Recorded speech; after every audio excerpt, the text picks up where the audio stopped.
Hi, welcome to the AIScento podcast, where we explore the intersection of artificial intelligence, leadership, and human potential. Today's conversation is about something deeper than AI. It's about influence and how leaders scale impact without losing clarity, intention, or responsibility. I'm joined by Brian Smith, founder of IA Business Advisors, creator of the S.M.A.R.T management system, and co-author of I in Team series. Welcome, Brian, to AIScento. Thank you, John. Glad to be here. So let's talk about first influence and identity, a topic that you focus on quite a bit. You talk about influence as something every human has and something that we're responsible for. Where did that philosophy come from? Yeah, well, I think it's been, an evolution of our philosophy. Our company name is IA Business Advisors, but IA stands for individual advantages. And when I started the company back in the 90s, it began as a think tank to help me actually uh, build and understand human influence as it was being influenced by this new technologies that were at the time being put on our desktop. And I think that's where it started. The catalyst was beginning to understand how humans not only influenced within their environments or areas of influence, but also how they were influenced. And I just started to think deeper about what that meant at an individual level. So, what do leaders misunderstand about influence that they carry? Yeah, well, I think the first thing, I don't think they misunderstand it. I think they take it for granted. And there's a huge difference there. I think when we slow down, we all understand that our words, our actions have influence. I think understanding the level of that influence can be misinterpreted. But I think we forget at times just how powerful our words or actions can be in different environments. Our words to our children might carry more power than our words to our peers or our friends. But understanding how we do communicate and how we do act isn't something we oftentimes think about on a regular basis. We take all of that for granted. And the only time we ever think about it really in a thoughtful or a mindful way is either if we're planning or when there's consequences. And as a follow-up to that, what happens when leaders kind of skip the self-awareness piece that you talk about? Well, I think they take people for granted. They take titles for granted. They take situations for granted. They make a lot of assumptions. Uh, they behave differently than what their words are, do as I say, not as I do kind of mentalities. And a lot of that is driven by what I started that sentence with, which they take their titles for granted or their positions for granted. And they think that those things put them in a place to be able to say things differently than they act or act differently than what they say. Okay. One of the things I've seen with AI is that it amplifies whatever clarity or lack of clarity a leader has. So influence becomes even more important based on what that leader is already kind of bringing to a table, AI amplifying that. Let's talk a little bit about you push back on the idea of constant hypergrowth, which is really it's intrinsic to AI. It's like nonstop growth, right? Which is almost a default narrative today. Why is slowing down actually critical for scaling? Seems like that might be, counterintuitive, right? It does appear to be counterintuitive. However, you can't have scaling without growth. And I think what I mean by that is that if you don't prepare your foundation, whatever that foundation is, to be able to handle whatever scaling means in your area of influence. And when I say area of influence, I mean, I don't know what business you're in. If you're in professional services, the trades, manufacturing, that's an area of influence. And before you can go from where you're at, grow and then scale, you need to understand what that means. And the only way to understand what that means is to slow down. And unless you slow down and check off all the boxes, when you start to scale, when you start to pile on this rapid growth, this rapid transition, the cracks begin to happen. And they start to happen while you're scaling. And when that happens, the fissures or the cracks grow faster and they have an opportunity to derail you or derail whatever area of influence you're in. And so what we get is we can get hyper growth, but then we can get hyper problems that are attached to that growth. And that's a risk we don't have to have if we slow down and build our foundations. We grow and build that foundation slowly and allow it to be prepared for that scaling moment that will come. Can you share an example where slowing down improved outcomes? Well, sure. I'll give you a direct example here. Back in late 2007, 2008, we decided because of uh, what was going on in the markets. I mean, we had the big crash we went through, and as a consulting firm, we were seeing our utilization numbers crash for our consultants. Now, for us, utilization is number of hours billed versus number of hours available.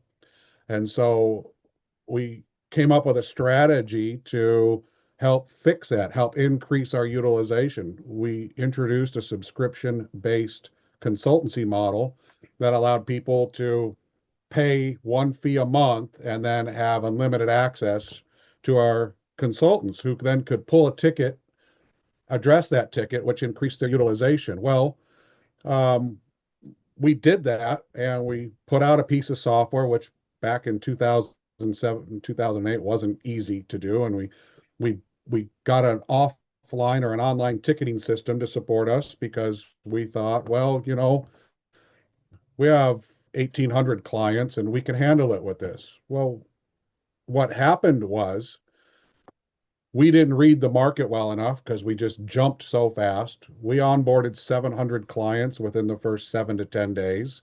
Those 700 clients broke the ticketing system, which made us pivot into a call center system, which was able to handle the workflow, but cost us 5 times more than the ticketing system. And then we also squeezed because we needed humans to be able to respond to people instead of with a ticketing system with human beings, our ability to respond in a timely way. So our customer service went from 24 to 48 to 72 hours. And we created these compound fractures in a system that eventually worked because we were able to fix the ticketing system 4 months later, which grew to handle 18,000 clients, but it damaged us and it damaged our reputation. It damaged our ability to grow as fast as we wanted to. And we didn't meet our initial growth trajectory numbers for 3 years. It took us 3 years to get there instead of maybe 5 to 6 months, which was the original growth trajectory we were on when we broke it. Do you feel that now that we are in the age of AI, right, that we can build software very quickly? Like, from my background, I've done a lot of software development, and now obviously a lot of the vibe coding and things like that make it super fast. Do you think it would have been less damaging, more damaging, or the same scenario today as it was back when this happened, as you described it? So I didn't know you were going to ask that question, but there's an amazingly ironic parallel to it in that.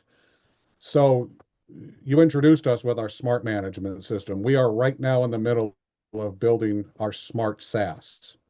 And we are in MVP mode with our smart SaaS. And we started this in October. And so we chose to go the Viber route with it this time, thinking that it would be an amazing way to have our software built. We now have almost 2,000 clients, and we had chosen a small group of clients that we would use in our MVP release. We started building our MVP. We were tracking very well, and as soon as we put it on the desktops for everybody, it broke. It still didn't work.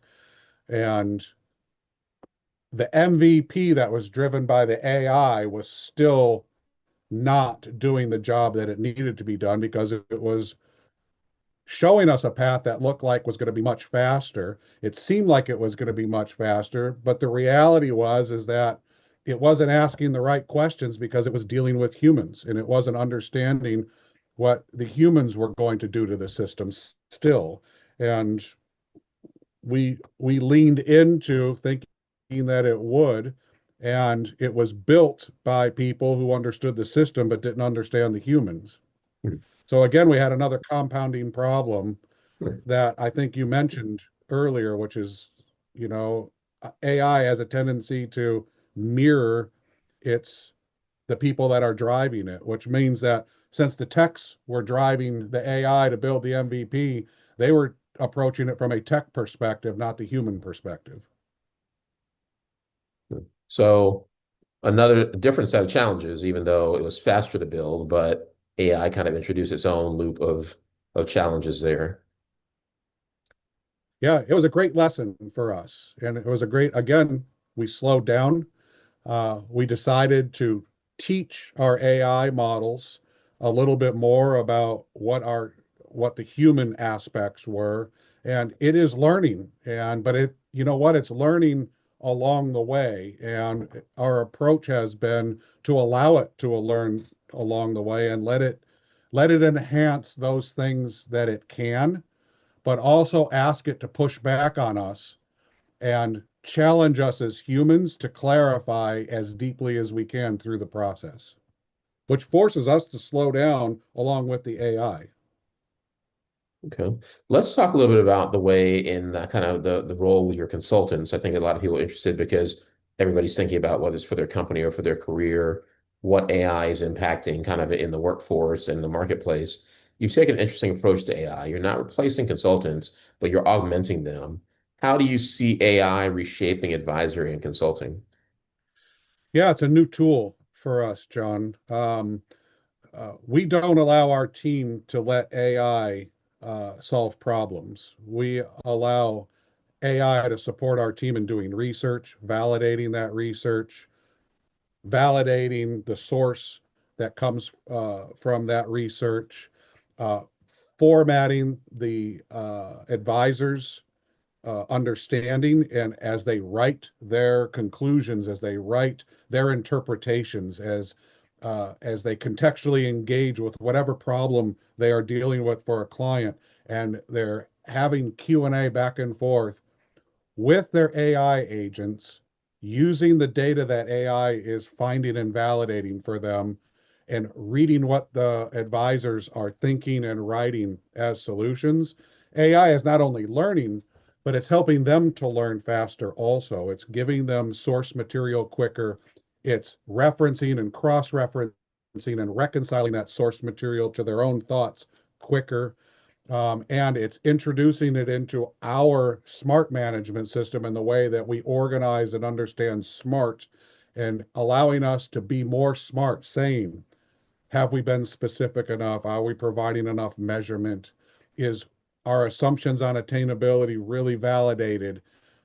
Is this a relevant topic and is it timely? It's constantly checking that along the way and making sure we reconcile to whatever the objective or task or strategy that we started with is.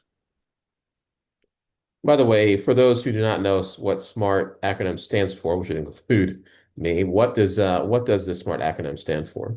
Yeah. So SMART started as a goal setting acronym back in the 80s. It was developed from some professors at a university, and it stands for specific, measurable, attainable, relevant, and timely. And what we've done is taken that goal setting methodology and converted it into both a framework and a discipline that we teach our clients and how to run their company. Okay, interesting. It sounds like it's somewhat related to the SMART objectives. I've spent a lot of time in the Agile and the DevOps kind of world, and we have the SMART acronym that gets used by product managers, product owners. It sounds like it's somewhat related to the same kind of language that we use there. Okay, so you mentioned using time, data, and narratives to train internal AI. How does that work? Yeah, so, as you feed our AI agents, which are specific to our clients, information, smart information about the problems they have, it we are helping it to understand the specifics of whatever an issue is. We are helping it to understand the measurements of whatever the issue is. And we are asking it to challenge us about attainability to whatever the goal or objectives are, and also to challenge us on relevancy and timeliness. And we are training our AI through repetitive, consistent, smart use of it to continuously think this way within the encapsulated area of influence for a client. And that starts with us loading relevant, smart data into that area of influence, or that support agent in supporting us. So um, we pre-write what our engagement is with AI. We set rules what that engagement is with that AI. We also set rules with how we take the output from AI and pivot it towards our clients and what we share with our clients. And we also force ourselves to identify when we use AI in the advisory process, so that they understand what we're asking it for help with, or what it's doing for us um, in the advisory cycle. Okay. As a follow-up to that, where do you feel that founders get it wrong when they think that AI can replace human expertise? Well, I mean, from a top level, right at that foundational statement, really, first, I think you need to ask what it is you really want AI to do for you, and then what tasks humans are doing. Reconcile what those tasks are to the human itself that you think you're going to replace, and challenge uh, your understanding of it. So, for example, I think there are some areas where AI can enhance the human interaction, but I also think there's some inherent risks for it. For example, uh, customer service, turning over the entire customer service aspect of your business to an AI chat bot. Or nowadays, you can even have a conversation on the phone with an AI, and you don't even, well, I think you do know, but it sounds like a human, it acts like a human, but if you ever start asking it questions or getting in a conversation with it, the human aspect falls apart fairly quickly. The danger is you might have replaced a person, but you also might be creating an understanding with your target market that you don't really care about them, that you are using these AI bots to service them, and it's just not quite there yet. So be careful in that. And what role do contractors and AI play in the role of in the future of scaling firms? So, you can obviously, I'm assuming you probably have some people who are, not necessarily on your staff, but they're an extension. Does AI replace that? Does it augment that? What do you see there? So we treat our contractors like we treat our team members. And what I mean by that, and how we prepare them to be smart advisors for us. We give them access to the same tool sets. We'll give them access to the same AI agents and the AI information for our clients. We also have a policy on how we use AI, what you can and cannot use AI for. We don't allow partners to work for our clients that don't have a very clear, and what I would say, smart understanding of what that means.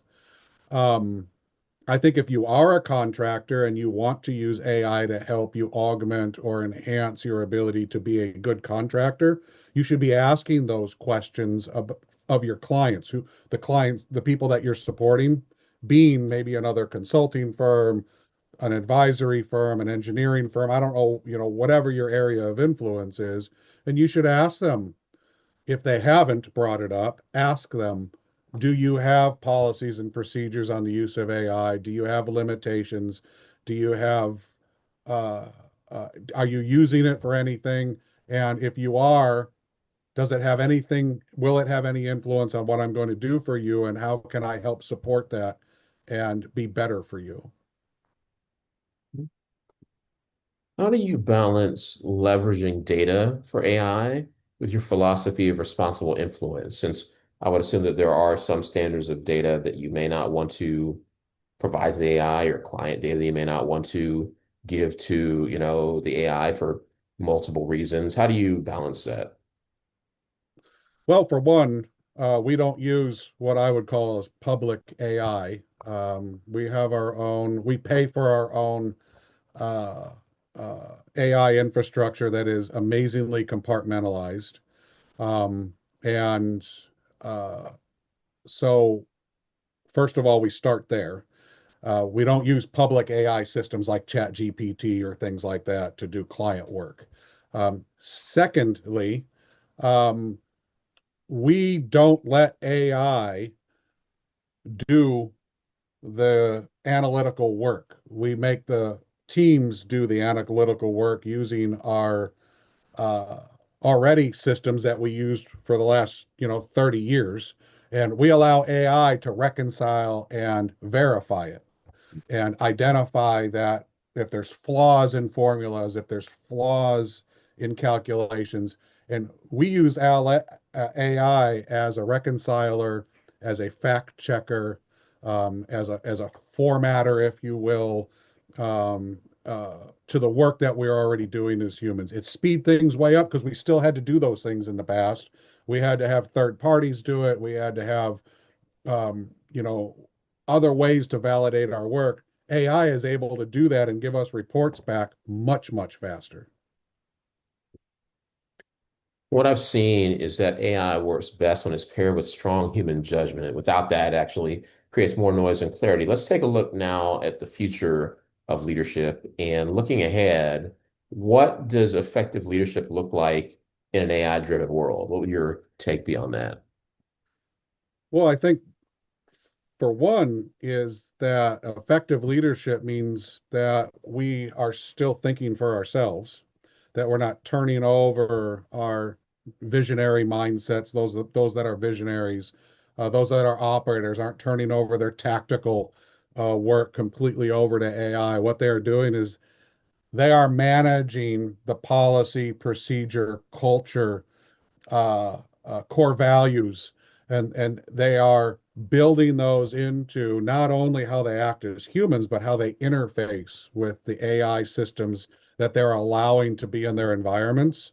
And they are continuously reconciling the input and output to all of that.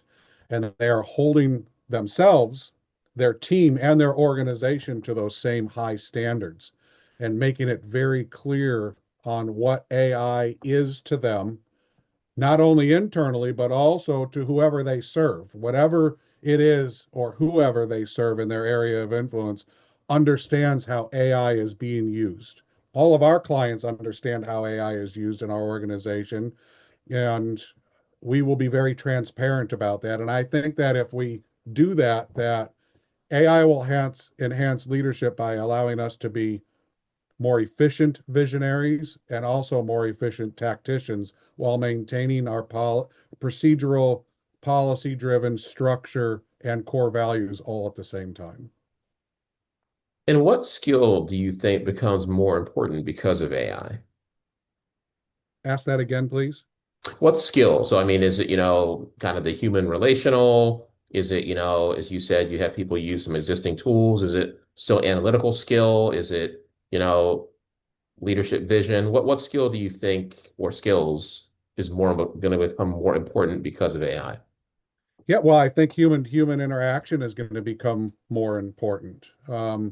I think that um, if we use AI to uh, help us put our thoughts and to validate our thoughts and to reconcile strategies and to reconcile tactics that come from strategies and to commingle thoughts from different humans, we still need to be able to collaborate together and challenge each other and to work together. I think one thing that AI will do is might help us to be a little bit more objective in how we communicate. It might help take some of the emotion and some of the defensive walls that we build as we begin to collaborate with each other and we begin to use AI to reconcile how we're communicating and how we're speaking to each other.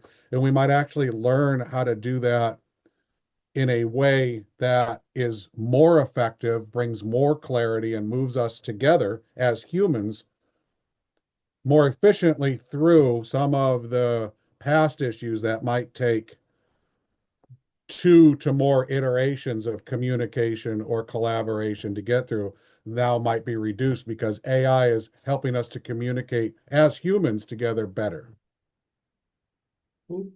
And what advice would you give a founder that is building today with respect to, incorporating AI in the kind of what we just talked about there?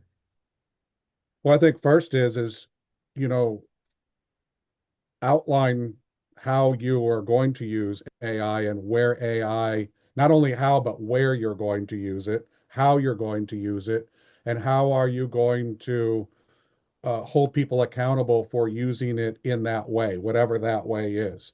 And then be transparent with whomever is going to have, who is with anybody who's going to be influenced by the use of that AI, be transparent about how that influence is going to carry through. For example, we use AI to reconcile all of the writing that we do and to make sure that we are consistent across the writing that is done across every part of our organization, or that our numbers are consistent, or that our project management is consistent. Whatever it is being used for, be transparent about it. And an additional one here, there, some thought leaders, like I think Tom Bilyeu, he does a podcast, is fairly well known. I think that he has his team, he says everything that they're going to do, every task, he, basically has them, how can AI do this? And then he wants them to do that and think about basically an AI first approach. What do you think of an approach like that? Is that something that you would take on, or is it something that you would, think maybe do it a different way? See, I am of the school of thought that you do how would a human do it, and then ask AI how it would do it, how it would understand it, and how it might do it for us in a more efficient way. How can you support this action? Um, and I would also ask the AI what its understanding of that action is, and not only from a tactical perspective, but from what it supplies us and what it supplies us, what is that used for? I think just having AI come up with its own solutions to problems without having a broader understanding of why it's being asked that is dangerous. I think having humans do that first keeps them in the game, if you will, but also trains AI better. And it comes from that slowdown moment. Okay. Great. Let's go on to a quick rapid fire segment here. Just 1 minute. First, just whatever the first word is that comes to mind in response to each one of these. So, are ready? Sure. Okay. Influence is Constant, AI is helpful, and leadership requires. mindfulness. All right. So, Brian, this has been a powerful conversation. Before we close, where can people connect with you, your books, your podcasts, advisory work? And we'll also take the links after here so we can make sure to include those in the show notes. But where can people contact you? Yeah, John, thank you. So, our website is iabusinessadvisors.com. That is the website for our advisory organization. Our thought work and our leadership work is at theionteamseries.com. And you can follow us on social, LinkedIn, Instagram, X, IA Business Advisors, or myself, Influence Author. Okay, great. And we'll take those notes. You can just, if you want to either chat them to me later, we'll make sure we get them copied so they're exactly correct in the show notes also. So, Awesome, John. Thank you. you got it. To our audience, AI is accelerating, but leadership is still human. The question is, how intentional are you with your influence? This is AIScento. I'm G. John Okoro, and we'll see you in the next episode. Thank you, Brian.